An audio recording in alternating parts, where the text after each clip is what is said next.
Thank you very much. Good time. Thank you. Pretty good time. Thank you very much. Thank you, everyone. Thank you. Well, thank you very much, everybody. It's an honor to be here. We're working very hard in this state. We're leading in the state. And with Tommy's help, we're going to win this state. And with everyone else's help also, we're going to win it. We won it once. We had great primaries here, and we think we did really fantastically another time. But we think we're going to win it very big. There's tremendous enthusiasm. We've never had the enthusiasm that we have right now. So I just want to thank Governor Thompson, and thanks as well to Congressman Brian Stile. Thank you very much, Brian, for the job. Appreciate it. And everyone else for being here today. It's a very impressive-looking group of media. This is largely a press conference. This is a big press conference. I was surprised I got that much hand. I don't know, were they clapping? Because it was very impressive. No, I was impressed, actually. But no, a lot of respect. We have to be together. Before we begin, I want to send our love to the millions of people who are still suffering from the aftermath of Hurricane Helen. Yesterday, I was in Georgia to survey the terrible damage from the storm. It was terrible. And Georgia was hit very, very hard. They're doing a great job.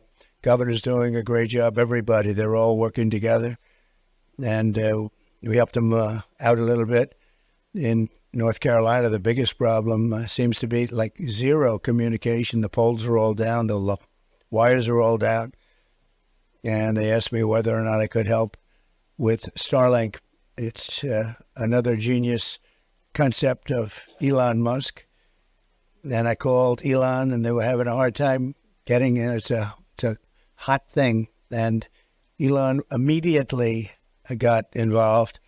And we have the most incredible that they did in one day. They got tremendous communication. They went from literally no communication to tremendous. So I want to thank Elon Musk for what he's done in North Carolina. A little bit help in Georgia, too. We had some areas that had a hard time with communication. He hooked it up to the satellites, which he feels very confident in doing. He likes satellites. He likes rocket ships, satellites. And there's nobody better. He's something. He's a piece of work, I'll tell you. But he had it done in about 15 seconds. He said, look, it goes right up to the satellite. It's already back down. And they had so much, they had such great communication so rapidly. It's incredible, actually. And the situation in western North Carolina is very catastrophic, very bad. And they don't even realize the extent of it yet. A lot of people are missing. But we're going to be working with them, with North Carolina. Great people, great state. And we're working very hard with them to make sure that that it works out as well as it can. Amazingly, this is one of the biggest hurricanes anyone's ever seen. It's late in the season, very unusual. I guess the water was 20 feet high, and nobody expects that. People go up to their house, and they think they're safe on the second floor, and they weren't safe. This was one of they call it the waterfalls. This was one of the biggest they've ever seen, so it's too bad. Very late in the season, too. You almost don't even think of it as hurricane season. Our hearts break for every family that has lost a home, and they've lost so much. They've lost everything in many cases. A lot of people don't have insurance, and we have to come together as neighbors and friends and fellow citizens to support those in need, and there's a lot of those in need right now. Unfortunately, I look forward to being back in North Carolina and Georgia very soon, and also Tennessee and Alabama. We had some big damage, but North Carolina was really hit. So we're going to work with them very hard and hopefully help them. We're here today to talk about how we're going to rescue American families from the nightmare of the Harris-Biden administration and launch a new generation of golden age for America. You know what's going on with the schools in our country. Not a good situation. Since Kamala Harris cast the deciding votes on the bills that caused the worst inflation in American history by far, by the way. Higher prices have cost the typical American family over $29,000, and you're continuing to pay $1,100 every single month, more than you were doing before. Nobody can afford that. Even if you get a salary increase, it's nothing compared to the kind of numbers you're talking about. Inflation is devastation. Inflation is country busting. It breaks countries. Look at Germany from centuries ago. Look at other countries, whether it's centuries ago or decades ago. Any country that goes through inflation, and we went through a really bad period. We're the worst in our history. 8.4 million Americans are now working second jobs, the highest in more than 38 years. And you now have to make $111,000 a year. That's a lot of money to afford an average home, a 46% increase since when I was president, so it's 46% higher. And that's not even including the cost of interest, because interest went from 2% to 11%. And you can't get the money at 11%, so it's not 11, it's a lot higher than that. With her colossal big government negotiations, Kamala Harris, who destroyed San Francisco and destroyed California. San Francisco is the best city in the country 18, 19 years ago. Bob Tisch, a friend of mine from Lowe's, many of you know Bob Tisch, he said it was the best city in the country. He was a businessman that had holdings all over. He said San Francisco was the best. He wouldn't believe it. He passed away a number of years ago, but he wouldn't believe what's happened to it. And he's also added an estimated $6,300 a year in regulatory costs onto the backs of every American family. So Kamala Harris has done this, and she's done it at a level like nobody's ever seen, with the help of Joe Biden. But I'm not sure Joe was involved, because I'm not sure he was involved in anything, to be honest with you. Now Kamala is coming back for more. So she ruins San Francisco. She ruins the state of California. And now she's coming back to destroy the United States of America, but we're not going to let it happen. As you know, she's a Marxist. Her father's a Marxist professor who nobody has spoken to. I'd love to talk to him. I would be interested in talking to him, actually. But we can't let this happen. We were way up on Biden, 21 points up on Biden after the debate. And they had a coup. They told him, you're not going to run. And he's not a happy man. He's pretending he's happy, but they took him out. He had 14 million votes. She had no votes. She was the first one that got broken in the primaries. She never made it to Iowa. She was the first one out, and now she's running. The whole thing doesn't make a lot of sense. She had many people that much better. They had 22 people running, and she was the first one out. She went in, and she went out because people didn't like her. She wasn't good. And now she's the one that's representing the party, and the press gives her a free pass. And that's a little ridiculous, isn't it? Huh? But also never happened where we spent over $100 million on fighting Joe Biden, and then all of a sudden we're fighting somebody else. That's like a fight. The fighter's doing badly, and you say, okay, let's take him out and give somebody else a chance to win in the middle of the fight. So Kamala's plan is projected to raise the typical family's taxes by $2,600. And the tax queen, they called her the tax queen in California because she liked taxes. I've never seen anyone win a race where they raise taxes all the time, but she liked taxes. This is definitely a unique election anyway. The tax queen also wants the largest small business tax hike in history and a 33% tax hike on American small businesses, which will send consumer prices skyrocketing. You think they're bad now? If Kamala gets 4 more years, she will crush family budgets with crippling energy costs thanks to her Green New Scam. The Green New Scam is one of the greatest, most difficult things to be watching. The real number they want is $93 trillion. They want buildings taken down and new buildings built without windows because it's more efficient. Let's do that. Let's just tell people you have a beautiful apartment, but you don't have any windows. It's one of the great scams. But, the amazing thing is that nobody talks about it anymore. They're not talking about the Green New Deal anymore. They're not talking about environmental anymore. They're not talking about the oceans will rise by 1/16 of an inch over the next 400 years. They don't talk about it anymore. Something's happened. I don't know what it is. I think maybe it's not selling too well anymore. They call it now climate change because global warming wasn't working because the planet's actually gotten a little bit cooler recently. But climate change covers everything. It can rain It can be dry, it can be hot, it can be cold. Climate change, everything is. Look, and I believe I really am an environmentalist. I've gotten environmental awards, but I want clean, beautiful air and clean, beautiful water. That's all, crystal clean water. And we want clean air. And, during the last 2 years of my administration, we had the best on record. And we had a lot of drill, baby drill. We had a lot of drilling, but we had the best on record. My plan will cut energy prices in half.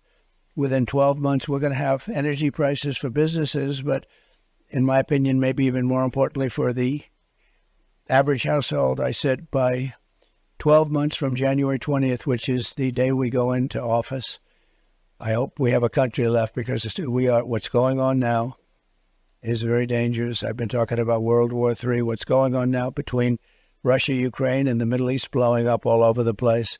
It's a very dangerous time. Most dangerous time since the end of World War II, without even question. But my plan will cut energy prices in half. I'm going to knock it out 50%, all. This is for families and businesses and everything. And with the artificial intelligence, as you know, and shocking, but you need more energy to make that competitive with China and some others, but primarily China. They're going wild now. They're building tremendous electric capacity, as you know, but you need more electricity. They have to create tremendous amounts of electricity in order to compete, and more than we have right now for the whole country. So you have to more than double up what we have right now to be competitive, and we'll be able to do that. I'll be able to do that. They won't be able to do it. You have to make sure your environmental impact statements get approved very quickly. Otherwise, you'll never be able to compete. They don't do environmental impact statements in China, to the best of my knowledge. They have one man say, you can build it, and that's the end of that. That was the environmental impact statement. We have to go through sometimes years of things, but all of that's going to be rapidly expedited.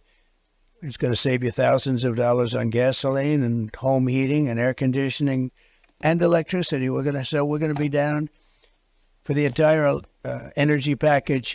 You will be down by a minimum of 50% 1 year after January 20th. Nobody else will say that, but I can do that because we have more liquid gold under our feet than any other country. And I know how to use it. We had it going so well, and now we're buying oil from Venezuela and lots of other places that we shouldn't be buying. I call it Venezuelan tar, because essentially it's tar. They have the places that they hold it and develop it is right in the middle of Houston. Right in the middle of Houston, we have a refinery that only does that oil. It's the only one in the world that does that oil, because it's not oil, it's tar. And if you're an environmentalist and you like Texas, because I love Texas, we just got a poll from Texas. We're through the roof in Texas, which I love because I think it's an incredible place. But if you're an environmental person, the tar and all of the other things coming out of those chimneys and in that wonderful place, it's the only place in the entire world that does Venezuelan, I call it Venezuelan tar. But there's no reason for us to be doing it, because we have more oil and gas. We have more, I say liquid gold, I think it's the best expression. We have more liquid gold than Russia, Saudi Arabia, any other country in the world, and we don't even use it. And ours is pure. Perhaps worst of all, Kamala's mass migrant invasion will destroy our economy, importing tens of millions of, think of it, more illegal aliens than we've ever even thought about taking in. And for me to watch her the other night standing up at a television set saying, with a news conference, saying how she's going to all of a sudden get involved at the border. Well, she was the border czar. She did a horrible job. She allowed 21 million plus people to come in, and many of them, and you've heard me say this many times, they came from prisons and jails. They came from mental institutions and insane asylums, and they came from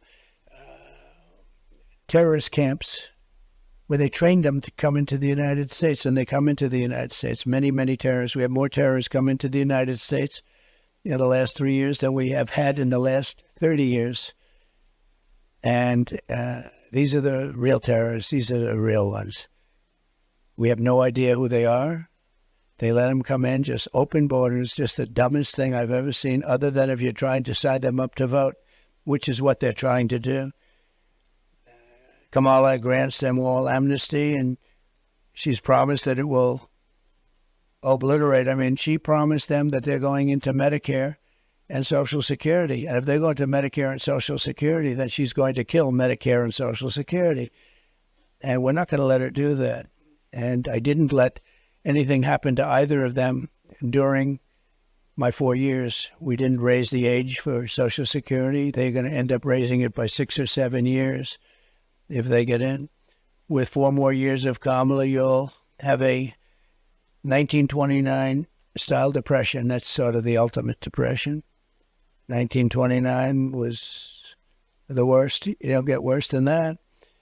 And it took 25 years to recover, frankly. You know, people say, oh, we recovered with Roosevelt. No, it took 25 years to recover from it. And it was tremendous pain and suffering. And that's going to happen again. And I've been very good at predicting things ever. The hat says Trump was right about everything. And it wasn't even my hat. I didn't even do it, but somebody had made a lot of money. Trump was right about everything. But when I win, the next Trump economic boom begins the moment the polls close in Wisconsin on November 5th. And again, Brian and Tommy and all of the people that have been so great here, we're seeing numbers that a lot of people have never seen, real numbers that a lot of people haven't seen, especially as Republicans. They haven't seen because they want to have our country back. They don't want to have millions of people pouring in that are criminals, that are murderers. Think of it. We had 13, and these are numbers that were never announced because they never wanted to do that. They never really talked about these numbers. They've never done it in many years, but they did here. And I think somebody at, whether it's Border Patrol or Justice, but somebody said it has to be done. It was announced just before she went to the microphone to say that she was going to do a good job at the border. And a lot of people were saying, well, why hasn't she done it in 4 years? Why are you doing a good job now? She's done a horrible job, even where they tried to give it a little bit of a kick 2 months ago, 3 months ago, so they could look a little bit better for the election. They didn't say that they're flying thousands of people over, and those numbers aren't included, or the app, where they have an app that's being used by the cartel leaders, the people that are making billions of dollars. The cartel leaders think of this, call the app, and they say where to drop the illegal migrants. This is done under their administration. It's nobody's ever seen anything like it. But they said they closed the border, but they didn't say that airplanes are flying over with hundreds of thousands of migrants, dropping them all over the place. And I'll tell you what, the people in these towns are scared. They're scared. Even if they haven't arrived there yet, they're scared. When you take a look at what's happening in Ohio, Springfield, where you have a town of 50,000 people, that's beautiful. It's safe, a great place, idyllic, actually. And now they've, in a short period of time, dropped 32,000 people there. And some of those people are pretty tough people. And the mayor of the town, I don't know him, but he seems like a nice man, but he doesn't want to talk anything. He doesn't want to say anything bad. He wants to be politically correct. And all he says is we're trying to get interpreters because none of the people, virtually none of them speak English. So he's looking for interpreters when he should be looking for people to take them home because this country cannot sustain what's happening to it. We can't sustain hundreds of thousands of people coming in a month or, more importantly, in a short period of time, 21 million plus. We have no idea what it is. You have gotaways. Nobody has any idea, if you include the gotaways, what the number. We can't even really say, you know, with other countries like China, you say it's 1.4 billion. With India, you say it's 1.5 billion. They're big. With us, you don't really know what the number is. You say, how many do we have? Is it 320? Is it 325? Is it 350? Nobody knows. If you go to government agencies, say how many people are in our country, they have no idea. Well, we're going to have an idea very soon. Under my leadership, real median household income rose by $7,684. And that's before the pandemic. And even after the pandemic, the annual income was up $6,400. We did a great job in the pandemic, never got the credit we deserved. But we did an amazing job. Operation Warp Speed is being studied by many, many schools, both militarily and business-wise. Operation Warp Speed, even my greatest enemies, they say, what a job that was. That was a job like nobody else has ever done. And it's ripped the world apart. Every country got ripped apart, including China. China was delayed, but it was hit harder proportionally probably than almost any country. It was a terrible time. Probably $60 trillion in damage, and caused by the Wuhan lab. I said that from the beginning. It came out of Wuhan. And the Wuhan lab, it wasn't from bats in a cave that was 2,000 miles away. It wasn't from Italy. It wasn't from France. They blamed everybody. It's really the China virus. But we did a great job with the ventilators, with the masks and the gowns and everything. You know, when we got here, our cupboards, I used to say our cupboards were bare. We had nothing. No president put anything in for a pandemic, and I don't blame him. Who would have thought? I thought it was sort of an ancient thing. It wouldn't happen now. So it wasn't, something that I ever mentioned very much. I didn't blame other presidents, but they didn't put anything into it. So we had the cupboards were bare, and all of a sudden we heard there's something coming from China, and terrible. We had the greatest economy in the history of our country. We gave you the biggest tax cuts in the history of our country and the biggest regulation cuts by far in the history of our country. And rebuilt our military, but a lot of that, not relatively speaking maybe, but a big chunk went to Afghanistan, where they're one of the biggest sellers of military equipment now in the world. And what I say is the most embarrassing moment in the history of the United States, that we took the soldiers out first. You're supposed to take the soldiers out last. A child would know that. I brought a child up to the dais once, and I gave him the facts in front of a very big crowd of maybe 10,000 people, maybe more. I gave him the facts. I said, so would you take the military out first or last? He said, I take the military out last, sir. He was 5 years old. I said, how old are you? He said, 5. A lot of you saw that. As president, I will deliver gigantic tax cuts for working families, and we will have no tax on tips, no tax on overtime, and no tax on Social Security benefits for our seniors. And that's a very big thing, but especially the last one for our seniors, because they've been decimated. Young people have too, but they've been decimated, seniors, on their fixed incomes. But nobody's ever been hurt more. Nobody has been hurt more than seniors with respect to inflation. Inflation has just absolutely destroyed seniors. So I'm giving them no tax on Social Security benefits, and that'll make up for some of it. This was all created by Biden and Harris, although nobody knows, when I say Harris, nobody knows who I'm talking about, so Kamala. And while working Americans catch up, we're going to put a temporary cap on credit card interest rates of 10%, because those rates are going up to 22, 24, 26%. And it's not sustainable. It's not fair. So it'll be temporary, but we have to help people. They can't pay those rates. We're going to unleash American energy, drive the prices way down. We're going to stop the people from pouring into our border. We're going to have a mass deportation of criminals. We have to get the criminals out of our country. They're not going to help us. Again, you had 13,000, more than 13,000, to be exact, 13,099. These are murderers. These are murderers that have murdered in many cases, about 30% of the cases, more than one person, and in some cases, more than 5 people. These are real murderers. These make our bad people look like innocent people.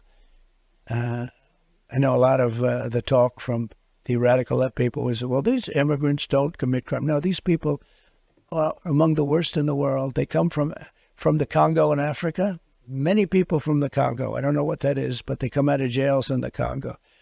You know, they're letting their jail population come into the United States. Their jails are being emptied into the United States. Their gang members are being taken out of Caracas, Venezuela, and lots of other places, which was a rough city, very dangerous city. And they're being delivered into the United States. They're gang members. And these are tough gang members. You see what's happening in Aurora, in Colorado, the mayor is petrified. He doesn't, I mean, he's petrified, but the governor is a mess. He doesn't know what the hell. He's a Democrat liberal, and they're taking over real estate, lots of real estate. The governor doesn't know what to do. And, they want to be politically correct. They don't want to say anything. They're so afraid of saying anything and offending anybody. They have to go in. They have to get them out. But when you look at what's happened in Aurora, Colorado, it's incredible. And Springfield is unbelievable. Again, a beautiful community. And now, almost immediately, 32,000 more people. And these are people that have had a rough life, too. They're tough. Some of them are real tough. But they've had a rough life. It's not sustainable. It's not sustainable. People in Springfield are moving out. They have to move out. They're not going to be able to live there. I'm going to appoint Elon Musk, who's a fantastic guy, to lead a government efficiency commission tasked with saving trillions of dollars in fraud, waste, and abuse, and driving down inflation and driving down costs. We have tremendous fat. I mean, just one example. When I came in, I was asked by Boeing to sign a contract for the purchase of a new Air Force One, and which is actually 2 planes. A lot of people don't know, and in a way, it's 4 planes because it's sort of Air Force One becomes the plane that the president uses. And I was asked to do it, and I was able to cut $1.6 billion off the deal without any changes, except I was giving it a better looking paint job. And we ordered new ones, because we have Air Force One is 32 years old, 2 planes, 32 years old. And you'd come and you'd land it next to some of these planes from Saudi Arabia and a lot of other places, United Arab Emirates is a beauty. But you'd land the plane, and the plane looked awfully shabby.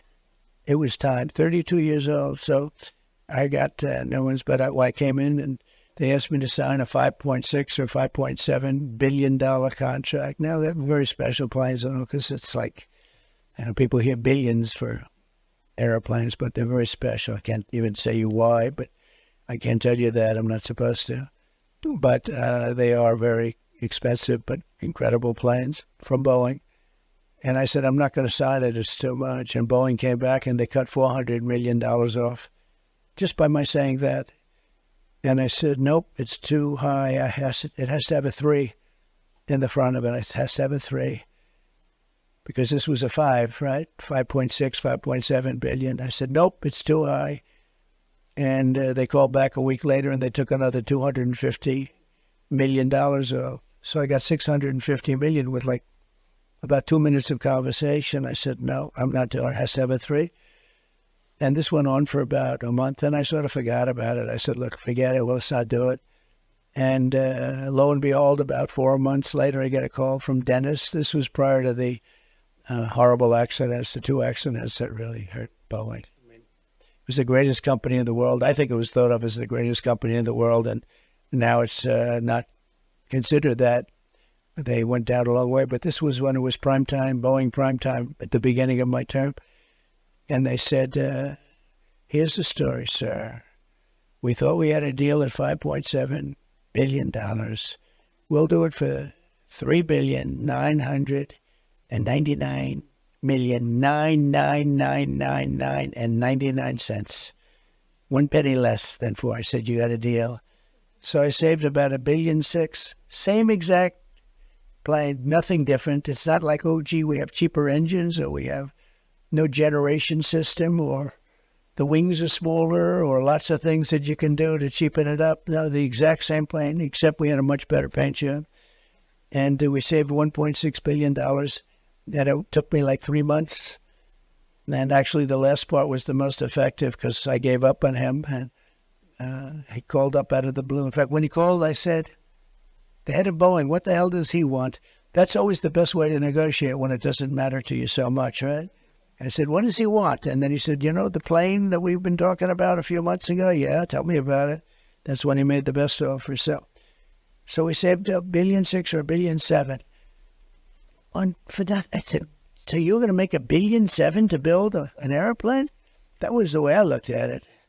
And you have so much. Elon Musk is a master of that, and he's so into it. because he loves the country so much. He endorsed me with the warmest endorsement. He thinks it's very important that I win because we're going to save our country. If these people win, we're not going to have a country. But we're going to have Elon do it, and he'll be able to save, I think, trillions of dollars. I really do. I think trillions of dollars, and nobody in the country will feel a thing except we'll save our country, and we'll then start paying down debt. But we have deficits. I think we're going to have a $2 trillion deficit with Biden this year, or Kamala. $2 trillion, it's not sustainable. You can't do that. And China's gotten totally out of control. It's, the deficit with China is incredible. The deficit with the European Union is massive, like $320 billion. And, we have a new one now, Mexico, because Mexico is starting to get a little rambunctious with the car business. And for those people in United Auto Workers, the head of the union is incompetent.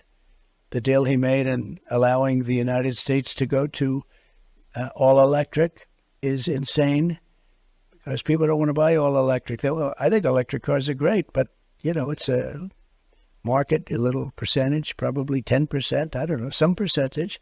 I think they're great, but they don't go far. They're made in China, and they're very expensive.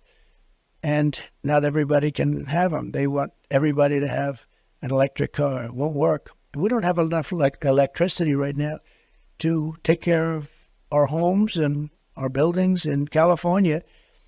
Gavin Newsom has a situation that's unbelievable. He's having blackouts and brownouts every week. And now we're supposed to, on top of it, feed cars all of this electricity, so it doesn't make. So I'll be terminating that on day one. And again, we're all for electric cars. I think it's great. I think Tesla, I think Elon makes great cars. And somebody said, did he ever speak to you about it? Because the way I've been saying this for 2 years, it's a tribute to him. He's never mentioned it to me once. It's pretty amazing. He didn't say, well, listen, you got to lay off, because I'm a big fan of electric cars, but not for everyone. You have to have gasoline-powered cars. And hybrids are great. And some new ones are coming on the market. We have hydrogen. Hydrogen is a hot one right now, but it has a little problem. It tends to blow up on occasion. And if it does blow up, you are unrecognizable. They will never be able to see who you were. Maybe a blood sample, but it's a bad blow up. I would say that's a serious problem. So I don't expect to be buying a hydrogen car for myself. But a lot of great things are in the marketplace, because we're here in Wisconsin with the great Governor Thompson. He's a great man. He's a great politician, one of the most popular, I think, the most popular politician in the history of the state. And it's an honor that he even does this. I mean, he just feels he's a little like Elon in that sense. He feels it's so important. But one of the founding fathers of school choice, I didn't even know that until a couple of days ago, but he's a big school choice. A lot of people are. I got lots of calls. I even got a call from Rupert Murdoch, who I have a lot of respect for. And he said, school choice. You have to go with school choice. That was just today. I said, I didn't know he was so into school choice, but he feels very strongly about it. And he's a good man, too. I also want to talk about another way that we can help the American family, supporting school choice for every child. And, you have to do the school choice thing, because right now we are just about at the bottom of every list, and yet we're number one on every list of cost per pupil. Cost per student, we're number one. And if you look at a list of the top 40 nations, we are at the bottom of the list. We're number 40, number 39 all the time, and often led by Norway and Denmark and Sweden and China. It's in the top 5 usually. Pretty amazing, with 1.4 billion people, pretty amazing. But China's in the top 5, and we're number 40, number 39. And one of the things we'll be doing is moving education back into the states. And, if you think about it, like a state like this, I think would do fantastically well with education. I think that a state like Iowa, Idaho, Indiana, I think you'd end up, I was looking at them the other night, just from common sense, with a party of common sense. And then I said, more than anything else now, with a party of common sense, because that's more important than anything else. We don't want men and women's sports. We want to have strong borders, and we want to have fair elections, not rigged elections. And we have a lot of problems in this country.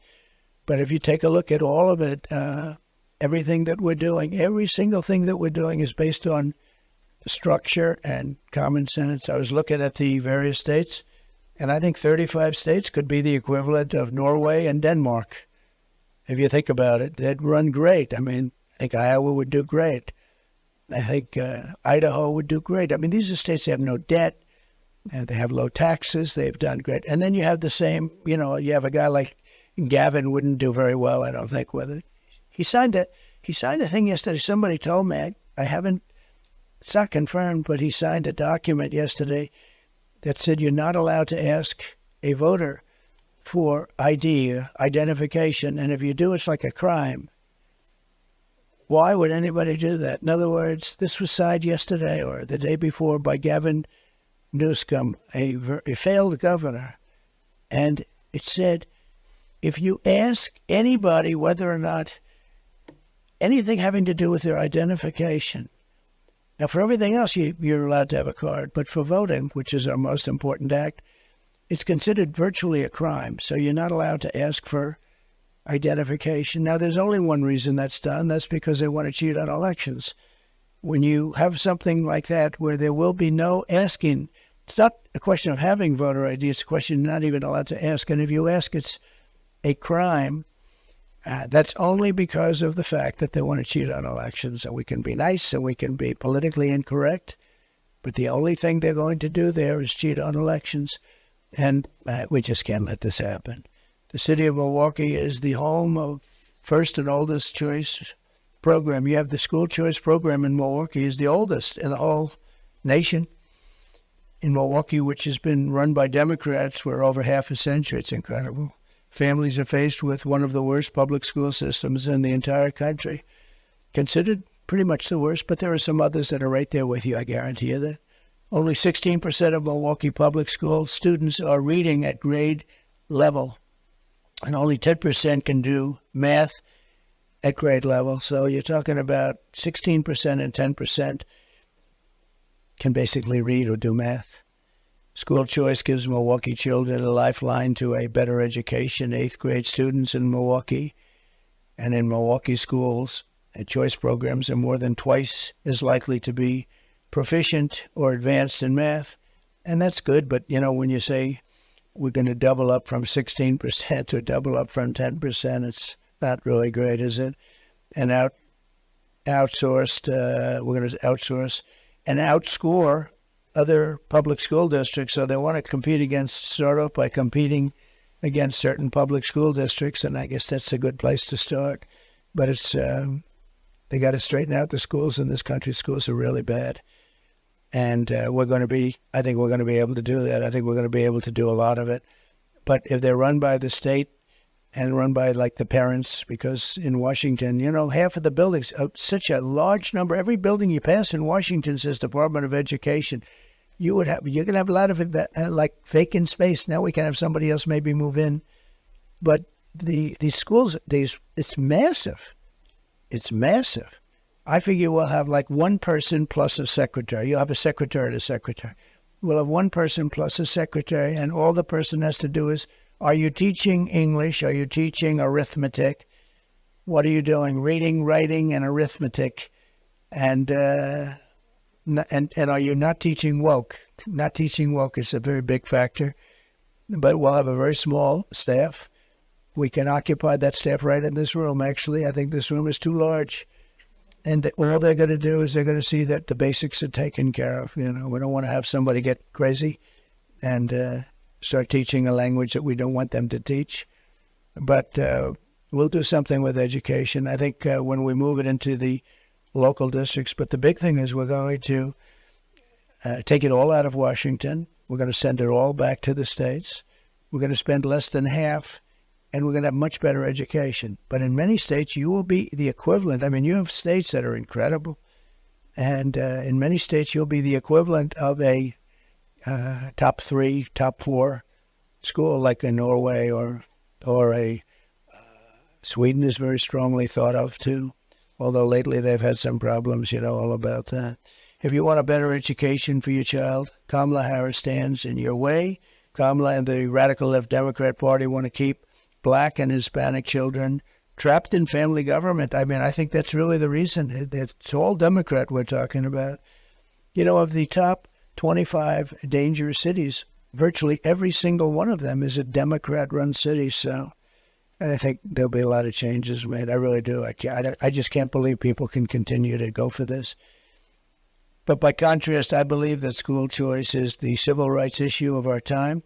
A child's fate should be determined by it has to be determined by their love of education, by their parents, by so many factors, but it can't be determined by a zip code, and no parent should be forced to send their child to a failing government-run school. I mean, in all fairness, they get into these schools, they're so bad. You don't give them a chance. We spend more money on education than any other country in the world. And I said before, much more money per pupil. We're number one on every list. And yet our public schools get worse, and the results get worse, and it goes just so horrible to see it.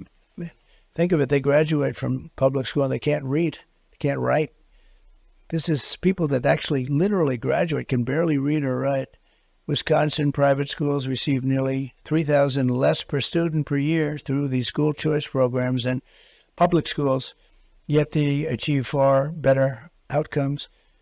A great job they've done, actually. Even as they fail to educate our youth, our opponents are using government schools to indoctrinate children, pushing radical transgender ideology on children, and changing the child's gender without even parental consent. Can you imagine that? Your child leaves for school and comes home and their gender has been changed. I don't want to get into the details, but it's not even believable. Without parental consent, all of that's changing. It's changing immediately.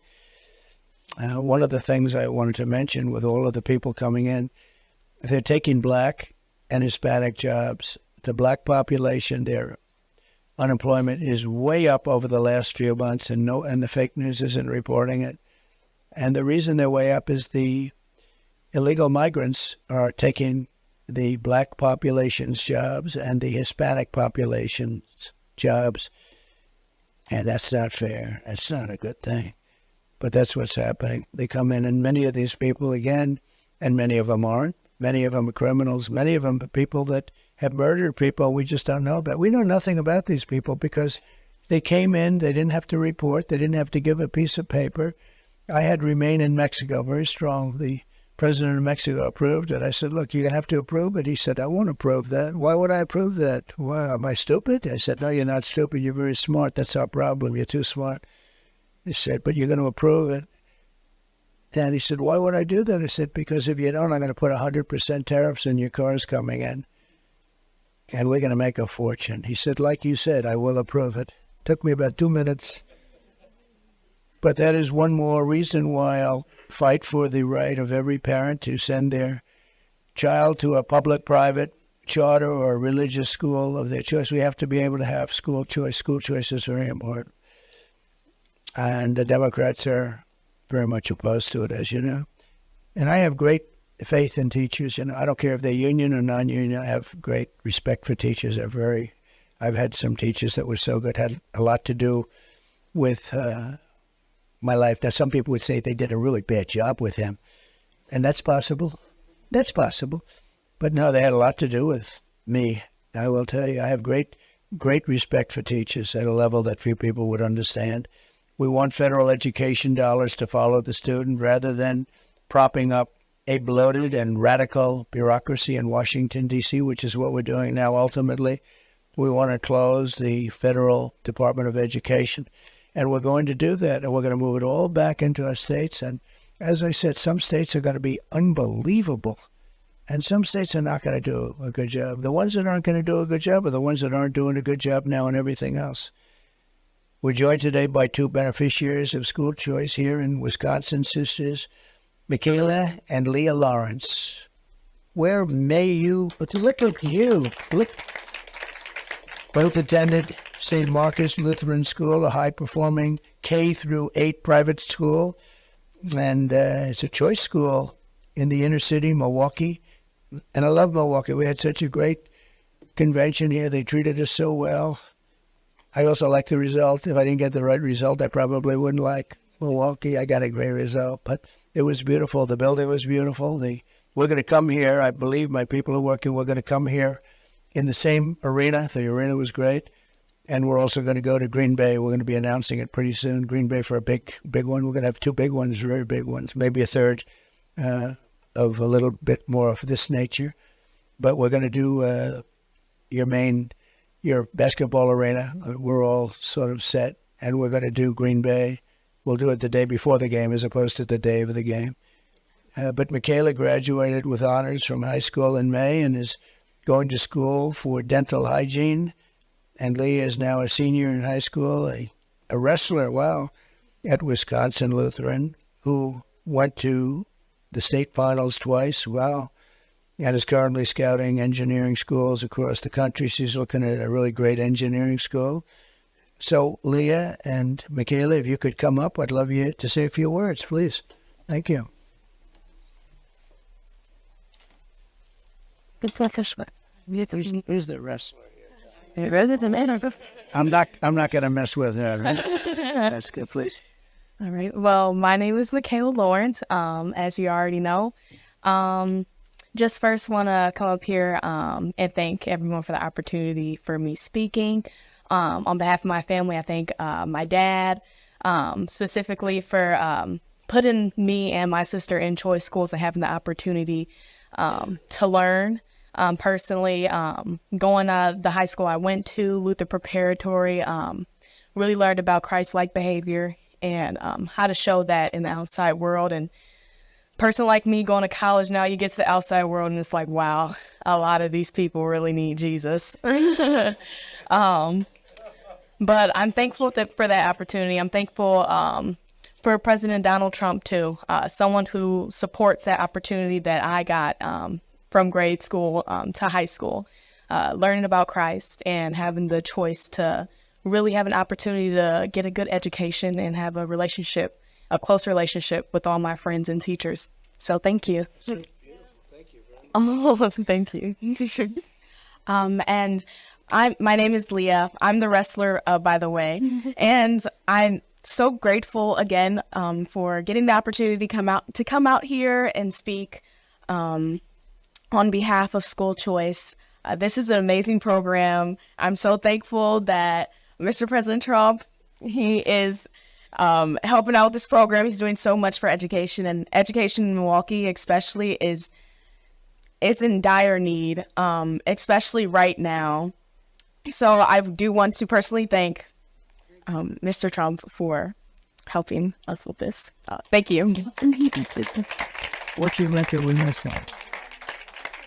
That's 70. That's pretty good. He's got a good record. I said, what's your record at wrestling? Thank you both. Beautiful job. Thank you, Don. How nice is that, huh? Very proud of you both. It's amazing. So thank you. And also with us is Tukara Bell, a mom of 3 whose family has been uplifted by School Choice. And so, Tukara, could you come up and say a few words, please? Come on up. It's very exciting. Thank you, Dad. Thank you all for this opportunity. I really appreciate it. I am a mom of 3. We benefit from the School Choice program. This is my daughter, Cynthia Dunlap. And through School Choice, it gives us an opportunity to send my children to a school that aligns with my morals and my values, and while also giving my children a personalized educational experience. I greatly appreciate it, and they would not have these opportunities if it was not for student choice. Cindy, would you like to say something? Hi, I'm Cynthia. School Choice has given me so many opportunities that any other school could ever give me. I'm so thankful for School Choice, and I also have a gift for you. Yeah, I love Trinity. Lutheran and Fright that. I'm going to wear it tonight. Thank you. I did the guy could lie. That's again. It's very nice. Don't take it from me. I want to. So again, universal school choice, very important. We're backing it all the way, 100%. And I want to thank everybody for being here. There's a lot of media here, so if you'd like to ask a couple of questions, I think we'll do that. So go ahead, please, Brian. Yes, thank you. Under your administration, throughout the world, we do have a chaos in the world. I want to get your comments on what's going on right now in Israel, Iran, that conflict. Brian, I think it's the most dangerous time we've had, certainly since the end of the Second World War. I think it could end up being a world war. You have two hot spots, and you'll probably have a third, maybe with Taiwan. But you have Ukraine and Russia, and that's out of control. I met with President Zelensky, and I got along very well with President Putin. I think I can get it solved, but we should get on that immediately. I think I would like to be able to solve it while president-elect. If I get elected, I'm going to work on that immediately. It's going to be my first 2 phone calls. And my second is going to be, we're going to close the border immediately and have people come into our country, but legally. And my third will be drill, baby, drill. It's like not too complicated. But that series of calls, I think is going to be very important. That war, millions of people are being killed. I don't think people recognize how many people are being killed. I don't think it's being properly reported. It's a horrible, horrible war. And then you see what's happening even today. Where is that going to stop? And, you have to give Israel a lot of credit for being able to protect itself. You look at these forces, they shot down almost 200 rockets today. But this is not the way anybody should have to live. So we're going to obviously be very involved in the Middle East. This would have never happened. We did the Abraham Accords. I think everybody, including Iran, would have been in the Abraham Accords had I taken over as president. I think even Iran would have been in the Abraham Accords ultimately. It would have been great for everybody, and you would have had peace in the Middle East. We got 4 countries solved, and very respected countries, as you know. They were signed up. And then when Biden took over, they haven't signed one country. I would have had every country in the Middle East would have been signed up. The only question would be Iran, and I think they would have, for certain reasons, I think they probably would have been there too. It would have been peace in the Middle East. Instead, this is just tearing it apart. This has really been bad. But they have to finish that process. However it turns out, they have to finish the process. This is a little bit like 2 kids fighting in the schoolyard. Sometimes you have to just sort of let it go a little bit, and we'll see what happens. But it's really caused by a lack of respect for the United States of America. This would have never happened. Israel would have never happened. October 7th never would have happened. Russia never would have invaded Ukraine. And for 4 years, they didn't. They would have never invaded. We wouldn't have had inflation. We wouldn't have had, not the withdrawal, because we were withdrawn. We're the ones that got it ready to withdraw, but we wouldn't have had that horrible, most embarrassing day in the history of our country. And a lot of other good things would have happened. And right now we have a world in chaos. I always quote Viktor Orban because he's a very respected, tough guy. They say he's a tough guy. Well, I guess they're all sort of tough guys. But Viktor Orban said, if Trump comes back, you won't have any wars. You won't have any wars. And he's about as tough as they get. And he said it loud and clear. And he said why. But you won't have any wars. So I just want to see stuff. Look, there's no huge benefit. I think Europe has to pay up more because it's very unequal, and they have to pay up more for that, and they have to do it now because we have an ocean in between. It's much more important to Europe than it is to us, but we want to see that war taken care of, and we certainly want to see peace in the Middle East as soon as it's possible. All right. Thank you very much. Yeah. Please. President Zelensky last week. Should President Zelensky be prepared to give up Ukraine territory in order to end the war? And the second part here is, if you were president right now, after Iran launched its more than 200 missiles towards Israel, last week you had suggested that if Iran tried to attack you, that you would blow the country to smithereens. How would you handle Iran right now? Well, would you use U.S. force? Would you use U.S. force? No, I wouldn't be around if they did that, but let's assume I'm not around. The President of the United States should blow that country to smithereens, because you can't do that. And the president should make a statement to that effect. But as you know, I mean, you're in danger right now. You are in danger now because of them and their challenge to me. And the reason they did that is because I had them in a position where they would have made a deal. They had no money. There was no terrorism. There was no money for Hamas. There was no money for Hezbollah. You know that. I mean, it was reported when I was leaving. They said there was absolutely no terrorism. In 4 years, we had no terrorism. And a large part of that was Iran had no money. And I wasn't looking to hurt them. I was looking to, I want them to be wonderful and great and happy. But we didn't want them to have a nuclear weapon. They can't have a nuclear weapon. Well, I don't want to say what it used because I don't want to give up negotiating abilities, so I don't want to say exactly, but they understand where I stand. And we have to get back to being at least a partially civilized world. What's going on today? They said 200 missiles over to Israel. And now people would say, well, now it's Israel's turn, right? That's what happens. It goes back and forth. It could happen for a long time. Should have never happened. It would never have happened.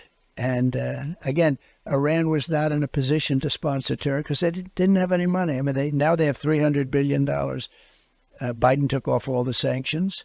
I had sanctions. I told China, if you buy oil from Iran, that was their biggest customer, you're not going to do any business in the United States, and we're going to put tariffs all over your products.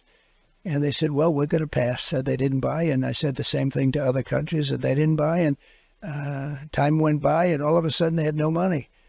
And they would have made a deal, and I would have made a good deal for them. I'm not looking to hurt them. I want them to be great. Let them be happy and good. But they can't have a nuclear weapon. And now they're very close to having one. And it's very dangerous for the world. Very dangerous for the world. I mean, the biggest problem today, in my opinion, the biggest risk is the nuclear weapons, the weaponry. It's so powerful today. And I know because I rebuilt the United States military. During my term, I rebuilt it. We had fighter jets that were 50 years old. And we have all F-35s, and we have great planes now. We have largely new. We gave a lot of it to Afghanistan, stupidly.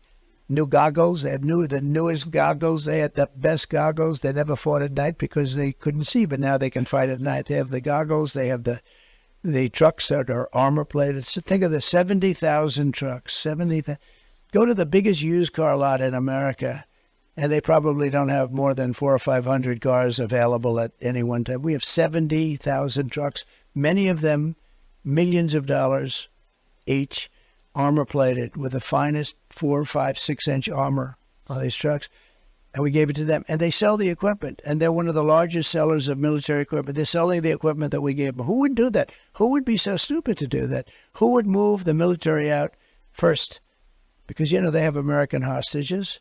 Most importantly, we lost 13 great soldiers. And of tremendous importance, we have many soldiers that lost their arms and their legs and were just obliterated because of stupid people. We should have left from Bagram, not that base. We had it all mapped out. And we had options. We had a lot of things they had to do, everything they had to do. And they weren't doing it. And we said, good, the deal's dead. And then they did it. We would have had that. It was perfect. It was a beautiful thing. It was going to go well. And they respected me. They respected me. Remember, we didn't have one soldier killed in 18 months in Afghanistan. The Taliban, that's their fighter. And I spoke to Abdul, the head of the Taliban, a couple of times. But I explained to him, you can't do that. You can't do that, Abdul. And from the time I spoke to him, we didn't have not one fighter killed, not one American soldier killed or even shot at for 18 months. And then I left, and we had these clowns take over, and it all blew up. It was not going to blow up. It was going to be good. One of the worst things they did is give up one of the largest air bases in the world, the largest runways, most powerful runways, very deep with concrete. You could land anything on them, meaning the weight. You could land any plane on a very, very long, I think, 18,000 feet. And to give that up, and the importance of it wasn't Afghanistan. The importance of Bagram, and very important, was it was 1 hour away from China where they make their nuclear weapons, right in that area. But 1 hour away from China. Forget about Afghanistan. We should have never been there. But we were 1 hour away from where China makes their nuclear weapons. And now you know who occupies it? China. How about that? They left. So I was never going to. I was moving out. We were all set to move. I'm the one that got the soldiers down to that level. We had no problem. And we were going to move out. Soldiers would have moved out less. We would have taken the equipment. We would have done everything. I had no confidence in the army, meaning in their army, the people that they were giving us, because they were loyal to the other side. I always knew that. That's why you had so many blue on brown and brown on blue. You had so many attacks where we trained them, and then we hand them a gun, and they turn the gun around. They shoot the sergeants and everybody else there, the Americans. I said, well, there's something. We never had so many attacks like that. We trained them, and as soon as they get a gun that's loaded, they turn it and they shoot everybody. And I said, what the hell's going on over here? And they're tough fighters too, but they weren't. The reason they were even in there is because they were the highest paid soldiers in the world. When Mattis would say, sir, they're fighting for their country, well, they weren't really fighting for their country, because otherwise you wouldn't have had so many, I call them turnarounds, where they turn around and shoot you. They weren't fighting. They was fighting because they were getting so much money as a soldier. It was a job where they were making a lot of money, but their loyalty wasn't to that group. And the head guy was a total thief. I knew that. I didn't get along with him at all. He left with bags of money on a helicopter, and there were bags of money at the end of the runway. How stupid can Americans be? The world doesn't respect us because we've made so many stupid moves. I mean, this guy left with bags of money. And I said he was no good for years. I said he was no good. I met with him a couple of times, fine. But that whole thing was collapsing. But they weren't loyal to us. They were loyal to themselves. Good fighters, great fighters, I will tell you. Among the best. They're actually they could take a knife. They were like Rambos. It's like putting 1,000,000 Rambos. Good old Sylvester Stallone is my friend.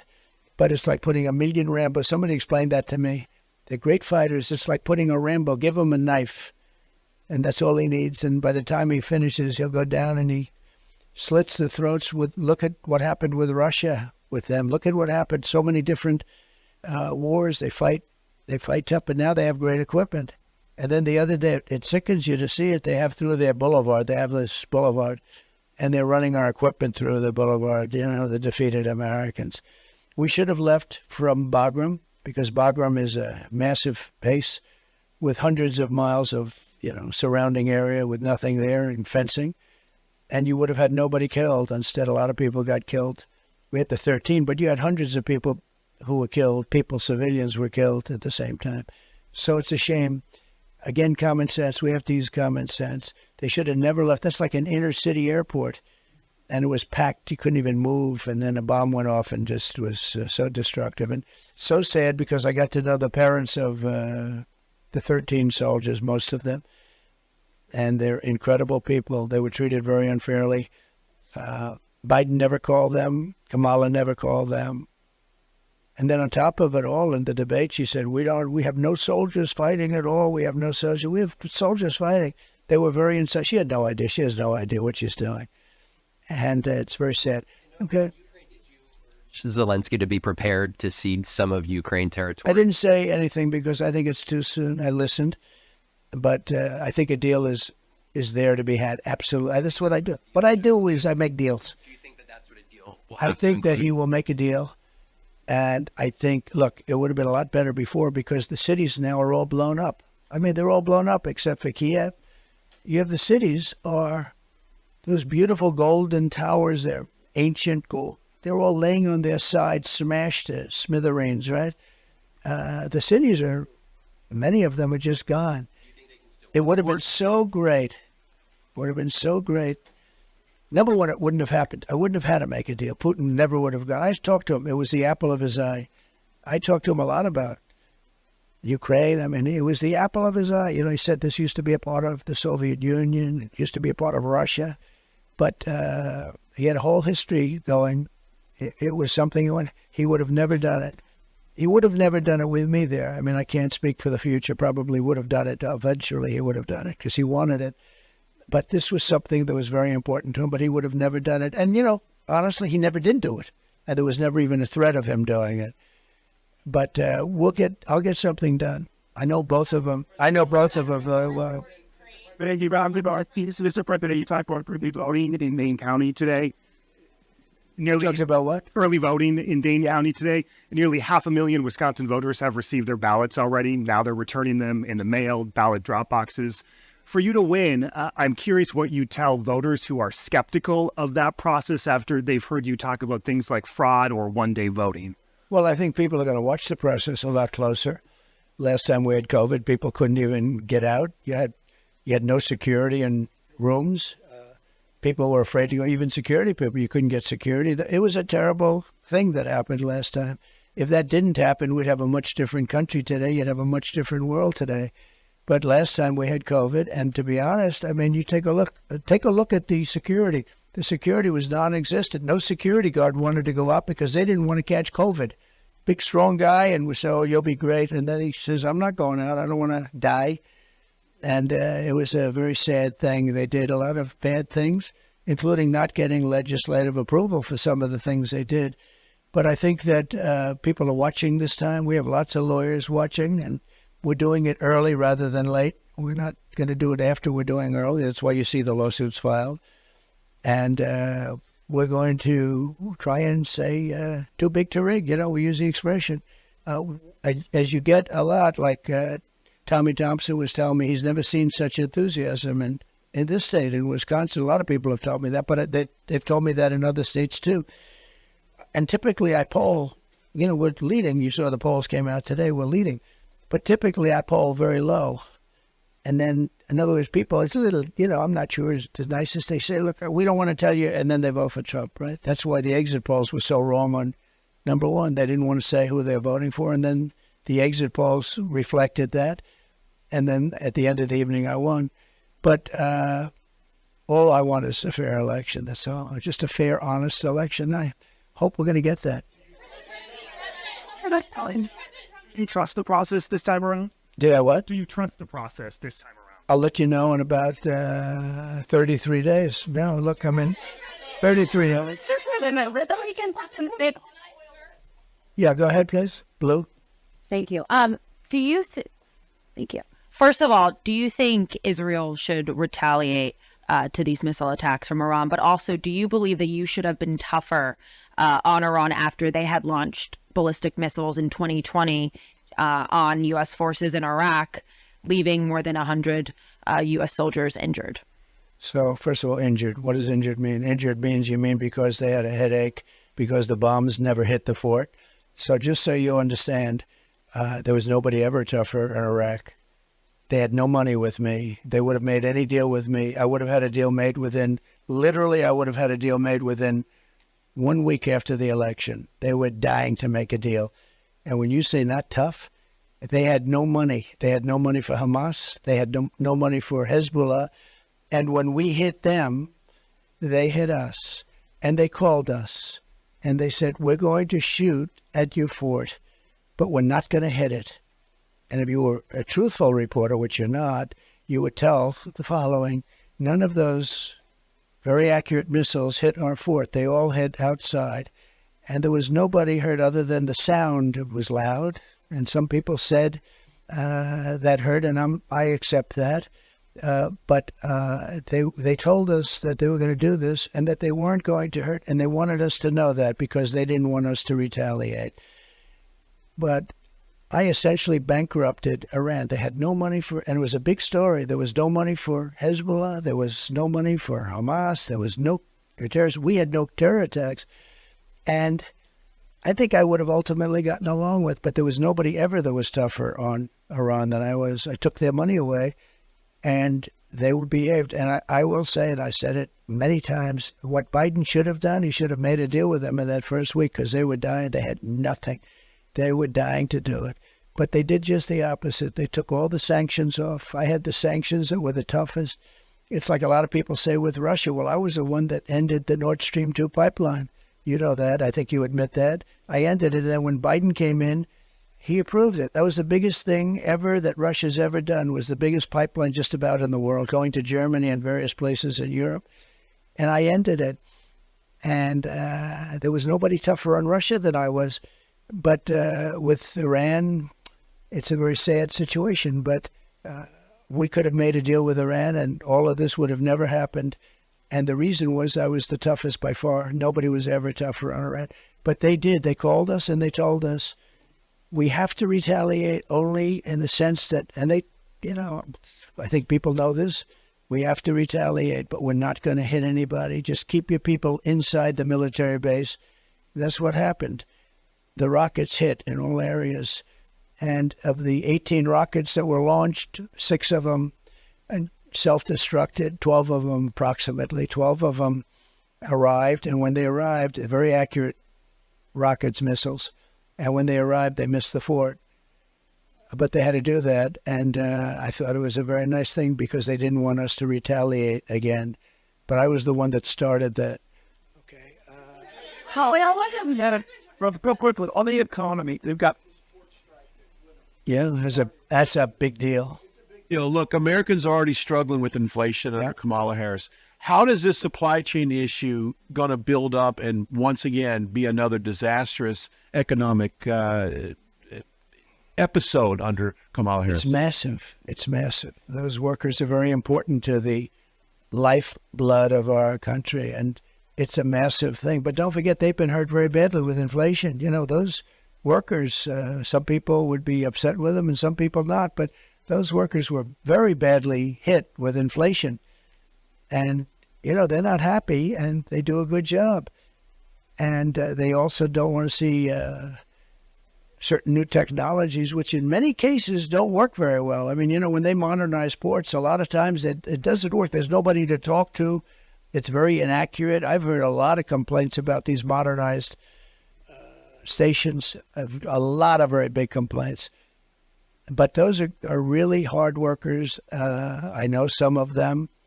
And no, that's going to be a tremendous hit. There's another one. Biden shouldn't have let that happen. Not that he should have ended it. He should have worked out a deal between them and the others. He could have worked out a deal. That's an easy deal to work out in a sense because you have a certain power of being the United States. A lot of these are foreign ship owners. And you have a lot of power being the U.S., and that should have been worked out. It's a devastating event for the economy. It's also devastating for inflation because everything's going to cost a lot more because of it. I don't know how long it's going to go on, but I understand the workers' side. I mean, I see both sides. These workers have been devastated by inflation, and the inflation was caused by energy, stupid energy policies, and equally as much by deadhead spending. And that's what they call it. They call it deadhead spending. You know why? Because stupid people do what they did, and that caused inflation, so they were badly hurt. Thank you. Go ahead. Hold on, a planned interview on 60 Minutes. I'd just like you to address that report, and if you indeed are not doing the interview, explain your reasoning why. Well, right now they came to me and would like me to do an interview, but first I want to get an apology because the last time I did an interview with them, if you remember, they challenged me on the computer. They said the laptop from hell was from Russia, and I said it wasn't from Russia, it was from Hunter. And I never got an apology, so I'm sort of waiting. I'd love to do 60 Minutes. I do everything. I mean, I do you right now, right? And you're tougher than 60 Minutes, frankly. The laptop from hell was from Hunter. It wasn't from... So I haven't gotten... If you remember Leslie Stahl, we got into a little bit of an argument on the camera talking about that and other things. And, they really owed me an apology. I'll tell you, David Muir, how about David Muir when he said that crime went down? And then the following day, they released the numbers from the Justice Department that crime went up 45%. Where's my apology? They should apologize. They were wrong on everything. So I like to get an apology. So I've asked them for an apology. Let's see if they do it. I wouldn't mind doing 60. I've done 60 Minutes a lot. I did 60 Minutes twice with Mike Wallace, the great Mike Wallace. He was great. His son is from a different ballpark. His son doesn't have... I said, you want to be like your father? Just don't have the talent. Who else, please? Go ahead. Thank you so much. I wanted to ask you about Milwaukee. Obviously, you're here today in Milwaukee. You were in Dane County. What more do you need to do in the next 30 days to win over the voters in these largely Democratic areas? I think we're doing well. We just went to Dane, and we had a great time. And the other day, we were I mean, we had 50,000 people on, I think it was Friday or Saturday. We had 50,000 people, and we had a small venue because the United States government wouldn't allow us to have enough Secret Service people. So we were forced into having like a 1,000-seat venue, and we have 50,000 people outside. We wanted to do a rally, an outside rally. And when we drove in, I said, boy, that's a big crowd. And I'm used to the biggest of crowds, and this was a big, beautiful crowd. And Washington would not allow us to have the security that was necessary, the Secret Service that was necessary. And that happened a little bit with respect to today also. You saw the people. I don't know if anybody was up there, but you saw the people. That crowd was massive. But last week we had a crowd of 50 to 55, 60,000 people, and we had planned an outdoor rally, and it would have been amazing. And Washington would not get us. They said that we have to guard the United Nations, which meant the president of North Korea, who's basically trying to kill me. So they want to guard him, but they don't want to guard me. So we're going to start having it out with them because we've sort of have it. They want to use it. It's like a form of election interference. When they tell you can't have enough people to guard yourself, I mean, a lot of people show up for what I'm doing. And that's one of the reasons we're going to win. That's like a poll. And we've never had this excitement. Tommy Thompson said it before. We never had the excitement that we have. Now, we've had great excitement. Look, I won it. And the second one, they say lost by 20,000 votes, so sure. But you know what? We did millions of more votes. Everybody does. We did millions and millions more votes the second time. Got the most votes in the history for a sitting president. Sitting president never even came close to that. And we're doing much better. You people reported it, that we're doing much better today than we did with Hillary or we did the second time. So I think we're going to have some good results here. So I'm trying to be all right. I'm only vice president here. As Mr. President, you've gone to Dane County. You spent time in Dane and Milwaukee counties today. In 2020, your campaign sued to throw out the absentee ballots cast by voters in those two counties. What is your message to someone watching in Dane and Milwaukee County who feels they did nothing wrong in 2020? They might support you, but you tried to throw their vote out 4 years ago. I think they generally agreed with me. My voters generally agreed with me. And I think we have a really good chance of winning it. You know, there are counties that normally a Republican wouldn't win. But if you would see the crowds that we just left, if you'd see the crowds that we had on Saturday, I really think that we're going to win Wisconsin. I think Wisconsin's great. And I'm doing a rally in the arena, and I'm doing a rally in Green Bay. And I think we're going to win Wisconsin. I think we might win Wisconsin big. We also have something else that doesn't get reported much, but we have an enthusiasm level that's double or triple what theirs is. The Republicans have, usually it's the other way around, but we have an enthusiasm level that's substantially more than the Democrats' enthusiasm. That's a big thing. Yes, please. President Trump, the Supreme Court. The Supreme Court term begins next week. Yeah. If you were to get another Supreme Court pick, what positions must a judge hold for you to consider them? Honesty, integrity. We want people that are honest. We want great integrity, and we want genius. You know, Supreme Court, you have to be very smart. And we don't want to have people that are not brilliant people. And I know many of the justices, and for the most part, I think they're very brilliant people. You want brilliant people, but you want great integrity, honesty, and, you know, that's, I don't think it should necessarily be along party lines. It usually tends to be that way, but I don't think it's necessary. I think the main thing is they have to be really respected people. They have to be respected. You have to respect our Supreme Court. I think they get treated very unfairly. You know, you have people that go around trying to play the ref with them, and I know these people, and they're really they're scum. They're bad people, and they'll go after not only Supreme Court justices but regular judges, and they'll hit them about, oh, they're not good, they're not smart, they're not. And actually, they're very smart. They're a lot smarter than the people doing the calling out. But they're trying to be Bobby Knight, you know, the great basketball coach who was constantly playing the ref, screaming. And he said, maybe I won't win this goal, but I'll win the next one. And he was off and running. He was a big supporter of mine from Indiana. He was a big supporter of mine, and he was a great coach, but he played the ref. They play the ref by insulting. I don't even know, is it legal to do what they do? I mean, they're so outrageous.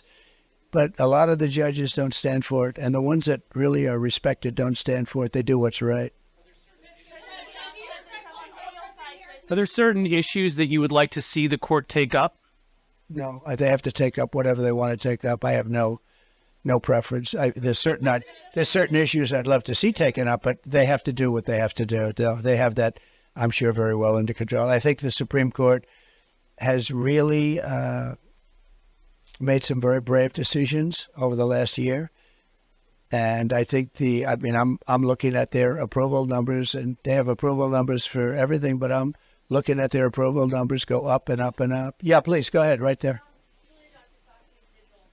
Curious, what advice would you give JD Vance ahead of his debate tonight? Have fun. I said, JD, have fun. That's true. JD, that's right. We have a big deal going on, and I said, JD, have a lot of fun.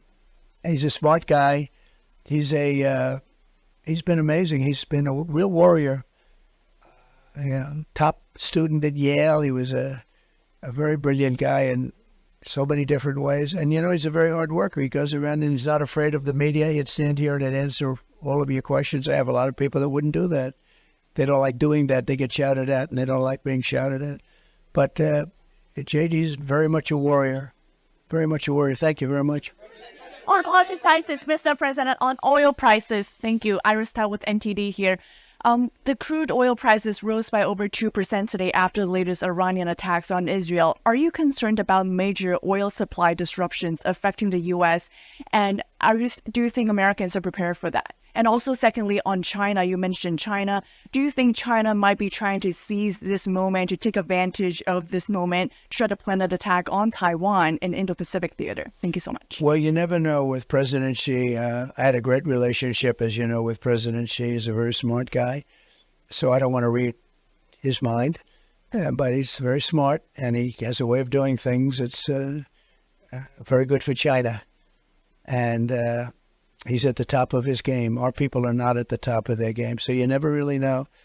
I think that China is going to be a very interesting subject over the next couple of years. China's having a lot of problems right now. The economy is having some big problems. They just issued very big stimulus, but it's someplace. And he's a very, people get upset when I say it, but he's a very fierce person. He really is. He's a fierce warrior. He's a fierce challenger. But I had a very good relationship with him. Okay, a couple of more. Go ahead, please. Go ahead, behind you.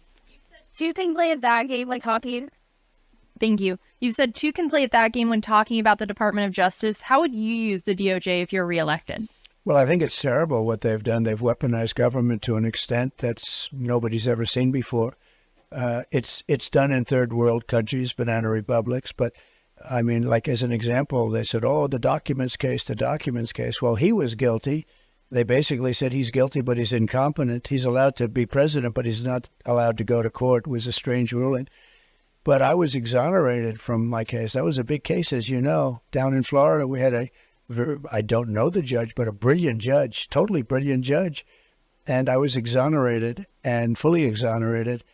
And I can only say this, that, when I stand here and I watch the questions being asked by people that are somewhat hostile, many people that are fair. You have a lot of different talents in this room.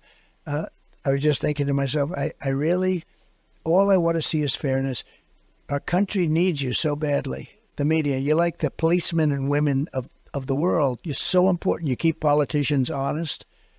You keep politicians from doing really bad things. You're so important. And it's so important that the media be fair and really improve, because I watch how unfair it is and how one-sided it is. And you need the media to really buck up in this country, because nobody's ever seen anything like it. And I can tell you, I don't want any favors. I just want fairness. I want like a level playing field. And if we can get the media back to a level playing field, that's going to do a lot for the good of our country, because we have to make a comeback. Our country is a failing nation. This is a failing nation. We're failing at the borders. We're failing at everything we're doing. You look at the numbers. We lost $2 trillion this year. $2 trillion. You know, people don't report that. Our country, we have a deficit of $2 trillion. It was never a deficit in the history of the world like that. And one of the reasons I'm going to bring Elon Musk into negotiate a lot of that. He's very good at it, and he's a great guy, and he loves the country. He really loves the country. It's not easy for him to do an endorsement. You know, he's endorsed me. But, Brian, I would say it's not easy for him to do an endorsement, right? He's got a lot of different factions, a lot of different sides, but he wants to save the country. And, you know, I tell you the airplane story. I could tell you 20 other stories just like it. We have to be a lot different. We have to run a lot different. We are a failing nation, but we're not going to be a failing nation for long, I predict. I hope we're going to have a great victory, a big victory, and then we're going to straighten out our country. We're going to seal up our borders, and we're going to let a lot of people into our country, but they're going to come in legally. We had Remain in Mexico, and for some reason he voided that immediately, and she did. I guess she did, because she was in charge of the border. And I hate to see that when somebody was so bad at the border and then tries to pretend like she wasn't even involved. This was the worst border in the history of the world, not here, the history of the world. There's never been a border like that. I always say third world countries would have used sticks and stones to keep people out if that happened to them. There's never been anything like it. And the press doesn't want to report about it. And they've got to report about it. It's a big story. To me, it's the biggest story. When you allow 13,000 murderers into our country, and they're free to kill. They're free to kill. These are people that are rough, tough, horrible people. It's not going to be a positive thing when you allow thousands of terrorists from very tough countries into our country. They're here. We don't even know who they are. We know they're terrorists, and we know something about some of them, but generally we don't. But we know there are thousands of terrorists let into our country. Drug dealers are in our country at levels we've never seen before. We're really, we're a very sick country, but we're going to figure it out and we're going to get it fixed. Yeah, go ahead. Quick, you've got one of the biggest, I predict you have one of the biggest rallies coming up on Saturday in Butler, attendance-wise. Can you give me a preview of that and what's going through your mind going back to Butler? Butler, that's right, it's going to be on Saturday. And it's going to be an amazing rally. You know, Butler has become quite a famous place. It's like a monument now. People ride through the streets of Butler looking at as though it were a monument. It's very important. We lost a great person, Corey the fireman, and two other people were supposedly going to die, and they ended up living because of great doctors up there. These doctors, two separate doctors, one was just hit badly, and the other one was hit really badly. They were both... first thing I said is, how many people are dead? Because, we had a massive crowd as far as the eye could see, and there was no empty areas. So when bullets are fired, they're going to hit people. And these are AR-15 bullets. They were going over my head. I heard them. I didn't know you could hear bullets, but they are 4,000 miles an hour or something. And they're going over my head. And I was amazed that they just said, they said, probably 3 dead. That was my only, and then 2 of the 3. And I'm very happy to report a friend of mine, some people have heard this, but he said, I'd like to make a contribution. These people live good. There's no crime there. There's, it's beautiful in many ways, but not a lot of money. And they had a great relationship. Corey and his wife was really nice, and 2 daughters. He was killed jumping on top of the daughters. He didn't want the daughters to be hit. And when he jumped on top, he got hit. He got hit really badly. There was a National Guardsman that was seated 9 seats away, and we're going to give him something for what he did. Corey was hit in the head, bleeding profusely. And this National Guardsman went over to Corey, saw that he was still living, and gave him mouth-to-mouth resuscitation. And nobody's ever seen anything like it. And it was tough. And then Corey died. But for that man to do that was amazing, actually. So, I'm very pleased to report. So a friend of mine, rich guy, member of Mar-a-Lago, said, I'd like to make a contribution to the family of Corey, the firefighter. And I said, well, that would be nice. And I said, where is it? He gives me a check, and it was for $1 million. I gave it to Corey's wife, $1 million. But bigger than that, we did a GoFundMe, and I think we picked up about $6 million, and we're giving her, I guess, about $4 million. She'll end up with about $5 million. And she said to me, I'd rather have my husband. I understood that. It was such a beautiful thing to say. But she said, I'd rather have my husband. They never saw $1 million or $5 million. This is a tremendous amount of money for them. And the other gentlemen are getting more than $1 million apiece.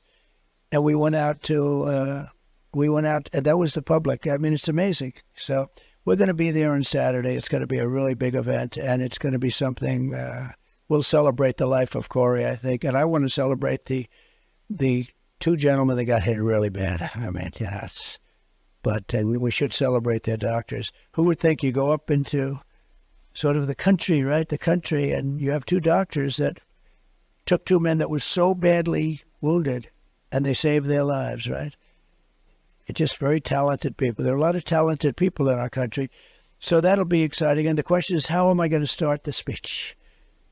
And I think I was going to say, as I was saying, because that's about where I was. I was very early, and if I didn't have that chart, which I always bring up, I rarely bring it up, but when I do, it's always at the end of the speech, and it's on my left, and here it was the first moment of the speech, and it was on my right. Had I not made that turn, I would not be speaking to you people today, and some of you would be extremely happy about that, I suspect. But I want to thank you all, and I'm now going to Texas, going to Houston, and we have some big things there, and we're traveling. I think I'm booked every single day for 33 days, and as you probably have heard, I've worked for 17 or 18 days, wouldn't you say, in a row, and I'm working even when I'm not working, but we're doing a lot of things. We made a lot of different speeches. We're starting up the rallies again, very big, and we have more enthusiasm than we've ever had, and all we want to do is very simple. We want to make America great again. Thank you all very much. Thank you. Thank you. Little dog. Very well done. I think it's it down. Where's the other jetpack? Gotta wait. I want to take that. I want it. Something with shots.